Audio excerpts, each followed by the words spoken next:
Management System လောကမှာအခြေခံအကျဆုံးသက်တမ်းအကျဆုံးနဲ့ဒီဘက်ခေတ်ထိကိုမရှိမဖြစ်အသုံးပြုနေရတဲ့ဆက်သွယ်ရေးနည်းပညာတစ်ခုက UART စနစ်ပဲအနည်းဆက်ဆုံးမြင်အောင်ပြောရမယ်ဆိုလို့ရှိရင် Arduino မှာ serial print ရေးပြီးတော့ serial monitor မှာ output ထုတ်ကြည့်တာမျိုးဒီ Bluetooth module တွေကိုအသုံးပြုပြီးတော့ data တွေကိုအပြောင်းအရွှေ့လုပ်တာမျိုးတွေက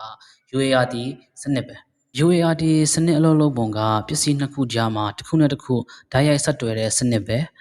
UART စနစ်မှာကြိုးနှစ်ကြိုးပဲပါတယ် transmit pin နဲ့ receive pin ကျွန်တော်တို့ဒီ device နှစ်ခုကိုချိတ်ဆက်တဲ့အခါမှာလည်းဒီ transmit pin နဲ့ receive pin ကိုလွှဲချိတ်ပေးရတာပေါ့နော်ဥပမာအဖြစ်ဒီဘက်က transmit pin နဲ့ဟိုဘက်က receive pin ဟိုဘက်က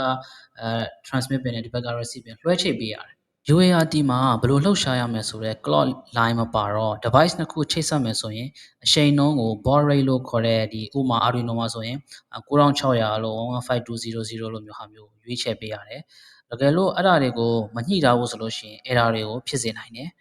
UART ရဲ့အကောင်းဆုံးအားသာချက်ကဒီ transmit receive pin တွေကတိကျကျိုးနှစ်ကြောင်းဖြစ်နေတာဖြစ်တဲ့အတွက်ကြောင့်မို့လို့ device တွေကိုဒီ data တွေပို့တဲ့အခါမှာအဆက်မပြတ်ချိတ်ဆက်ပြီးတော့ပို့နေလို့ရတယ်သူ့ရဲ့အားနည်းချက်က I2C လိုမျိုးကျိုးနှစ်ချောင်းထဲမှာဒီ pin တွေကိုအများကြီးချိတ်ဆက်အသုံးပြုလို့မရတဲ့အတွက်ကြောင့်